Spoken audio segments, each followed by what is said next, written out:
Հնարավոր է Գյումրի ընտրությունները առաջին ցույց տվեց, որ հնարավոր է ընտրություններով Ձեր թեզի հարցը ապացույցներ։ որովհետև մարդիկ այն գլխից գիտեք բան էր տարօրինակ էր ինձ համար ընտրություններով հնարավոր չի Նիկոլ Փաշինյանին հաղթել Նիկոլ Փաշինյանը սասունցի Դավիթն է չի կարելի այդ կարգի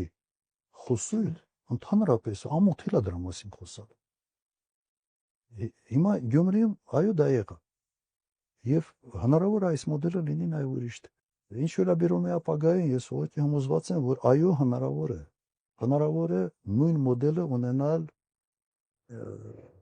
համապետական ընտրությունների ժամանակ այսօր կա դեռ Նիկոլ Փաշինյան կա քաղաքացիական պայմանագիր կուսակցություն որը 18 թվականին իրականում իշխանության է եկել ասես փայլուն ապագայով բայց իշխանությունից զրկվելու են հայտարարակ անցյալով այստեղ ես էլի կասկած չունեմ